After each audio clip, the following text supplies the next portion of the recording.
Hello, everyone, and welcome back to the Commander's Forge. My name is Andy Bentley, and the Forge is the area for me to talk about Magic, Commander, and anything else while I try and focus on my mental health, even though I don't have any. Now, I want to talk about a couple of things today. The first thing I want to talk about is I went to my first Friday Night Magic in over a year. It has been hard for me to get out to the LGS mostly just because of everything else going on in my life, and I would like to get back out there and sit down to play Commander on Friday nights. So I'm gonna try and get back into the habit of going at least every other Friday. That said, I also want to talk about my thoughts on play boosters because, well, we got our first look at them, in my hands. And then I kind of want to talk about the pre-release, and then I'll talk about the deck that I played in Friday Night Magic. So out of that list, first I kind of want to start with the play boosters. Well, there is a price change because of it. I actually really enjoy the idea of only having to worry about one booster to buy, if that makes sense. I really liked set boosters just because they were different and they kind of gave you different options. Whereas a draft booster, I was really only buying if I wanted to, draft or play in our Commander League, which we will be getting back to. Just January was a very hectic month for all of us, so we only got the opportunity to play 2 games. But yeah, the play boosters add just that little extra pizzazz. So in our pre-release kits, we ended up with 2 list cards, and they just added to the experience. I opened a Mistvale Plains, and my cousin opened Hard Evidence. So he played the Mistvale Plains, and I played the Hard Evidence. I really enjoy the idea of play boosters. Am I super stoked about the price increase? Not necessarily, but I understand it. Now, the next thing I want to talk about is, just showing up for Friday Night Magic at my LGS. And calling it my LGS is a little misleading because it is an hour out of my way. But I've been going to WNY Gaming since 2015, 2014. And they still continue to be my favorite LGS out of any that I've visited. They have always gone out of their way to make people feel welcome, and that's real big for me. But yeah, is something I didn't know they were doing was discouraging people from showing up to Friday Night Magic, the Commander, with CDH level decks. They have a fairly strict don't win before turn 5 rule, which is honestly not that bad, because to win on turn 5, you have to do some pretty degenerate stuff. So, yeah. As far as Friday Night Magic goes, I ended up playing my Nadar Selfless Paladin deck, and I will talk about how that went in the second part of this after I get through talking about the pre-release.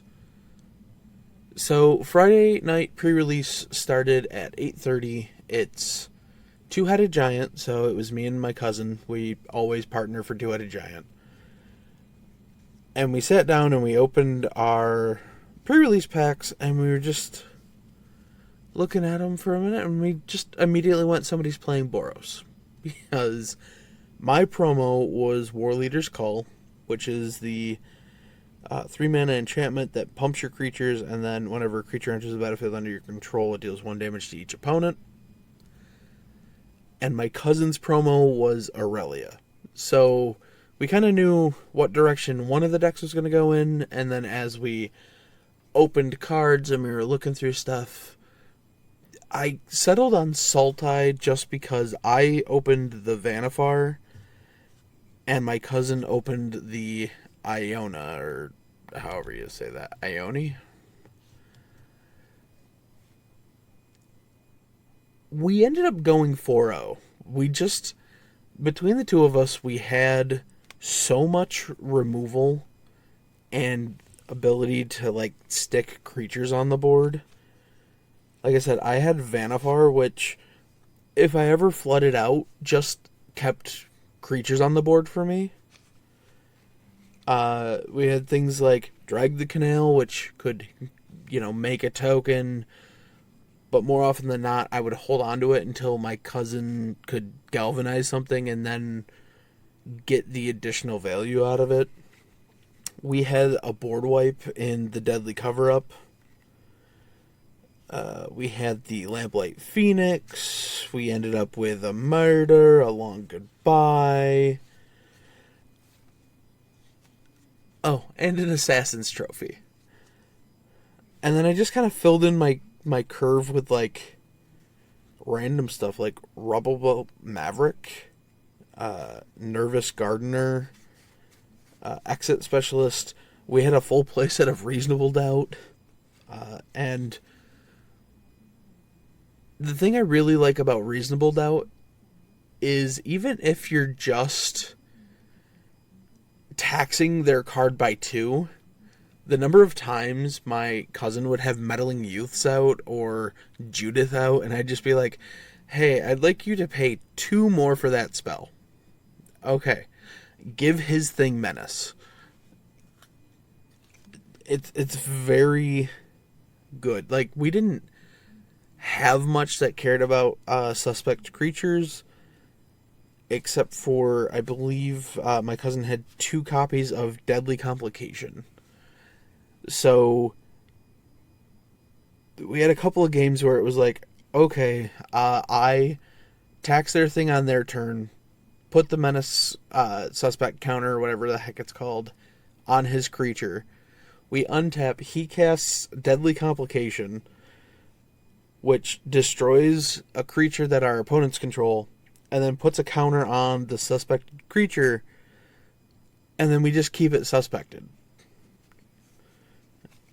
And Meddling Youths ended up carrying us a couple of games just because it wasn't the scariest thing around until it got harder to deal with. So it's 3 red, white for a 4/5 with haste, and whenever you attack with 3 or more creatures, investigate. And his deck already kind of wanted to do that with Aurelia. So, yeah. We just kind of steamrolled people. On my side, I had 3 Undercover Crocodilfs. That card carried us in 3 of our 4 games. And it's actually a really fun sealed environment.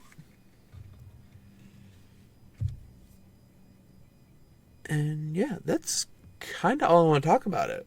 Now, I will say, because I won FNM and I showed up for pre-release, I actually walked out with of my LGS this morning, because I'm recording this on Saturday, at 1:15 with 3, 4, 5, 6, 7, 8, 9 promos.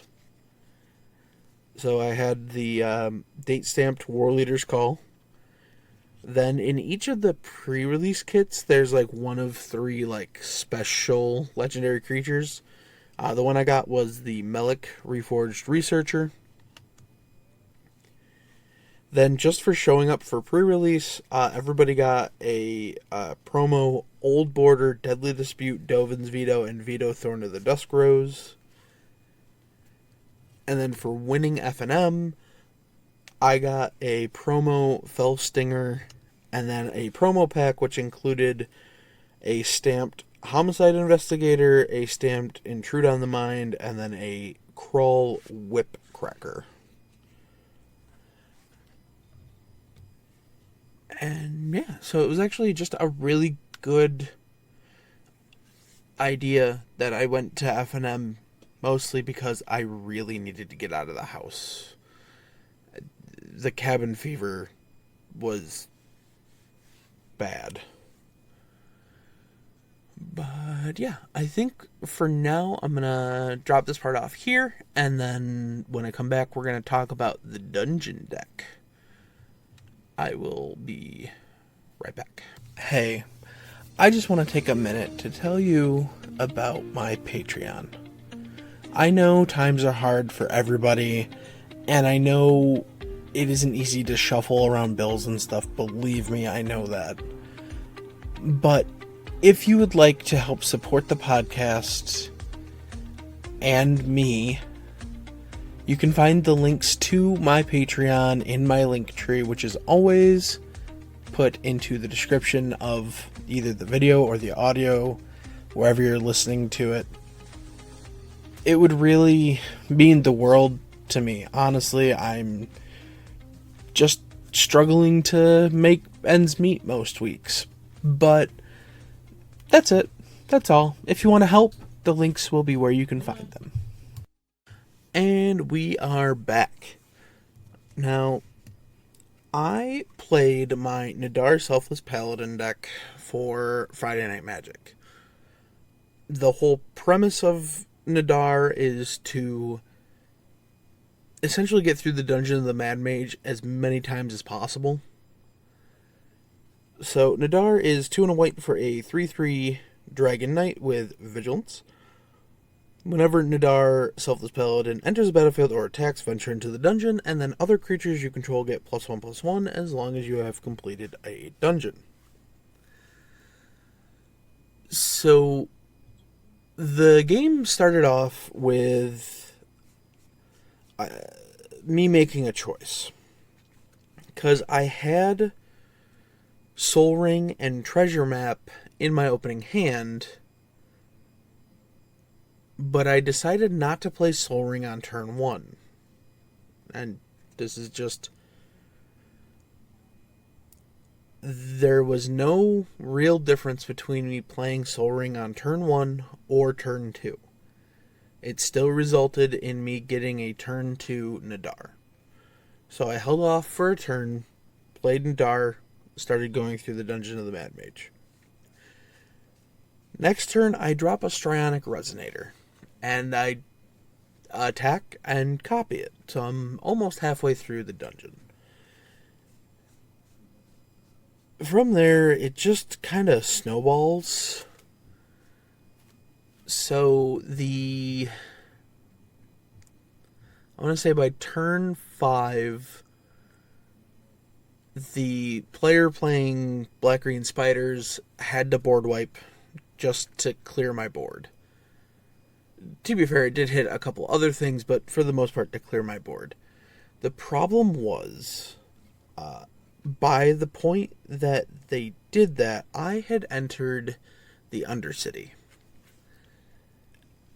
I had taken the initiative, and due to the way things started happening, when I finished that, and I got the creature, the look through 10 to get a creature, I hit the White Plume Adventurer, which is 3 and a white.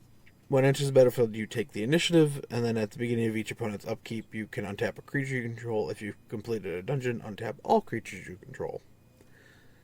This put me immediately back into the Undercity, And through other shenanigans, I finished the Undercity in that turn just because of how stupid this deck can be.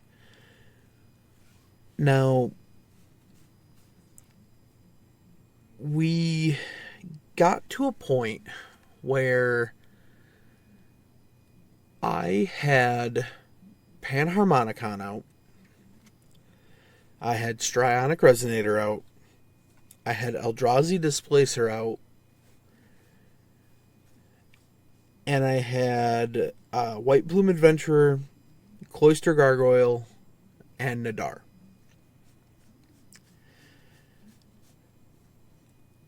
I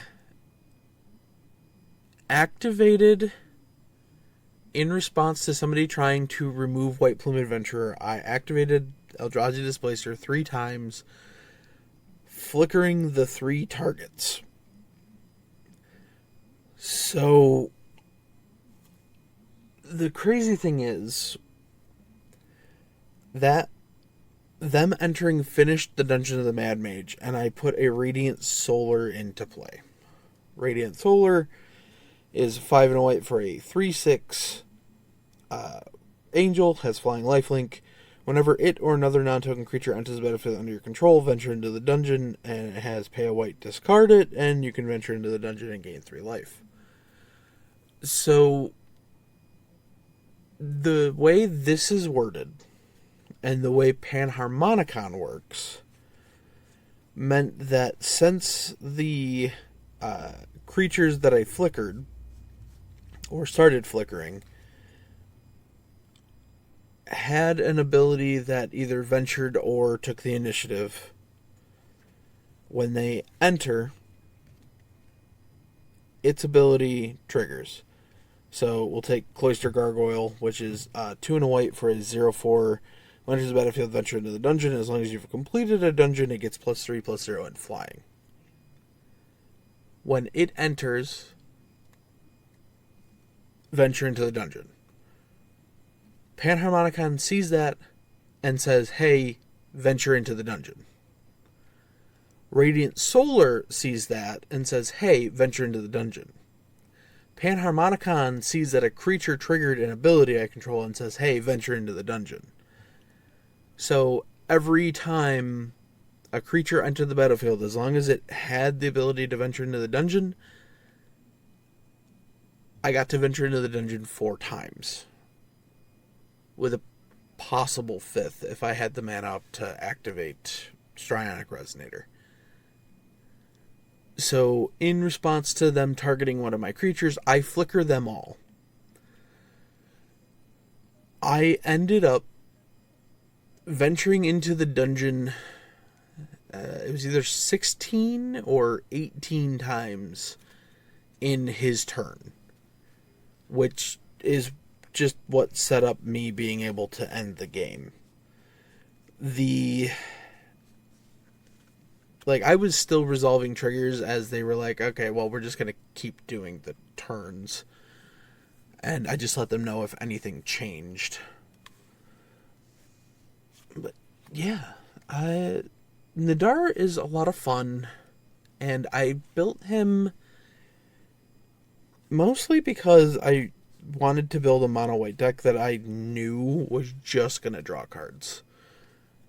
And getting through the Dungeon of the Mad Mage, you get the most card selection because you get to scry 1, scry 2, and then scry 3. There's a step where you can exile the top 2 cards of your library and play them that turn. And then the last step is you draw 3 cards, revealing them. You get to cast 1 for free, and the others go into your hand. I wasn't keeping track last night on how many times I went through dungeons, but I went through, I know I went through the Undercity 4 times. No, 3 times. 3 times I went through that, and I know I went through the Dungeon of the Mad Mage at least 5 times, but it definitely could have been more. My record with this deck is, I believe, 38 times I've completed the Dungeon of the Mad Mage. But that was back before we even had the initiative cards, so I don't have like an up-to-date, like, when this deck pops off, how many times can I go through a dungeon. But that said, that's kind of it for this week. Mostly great pre-release.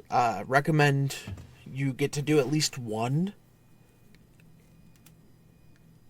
And maybe give Monoway Dungeons a chance.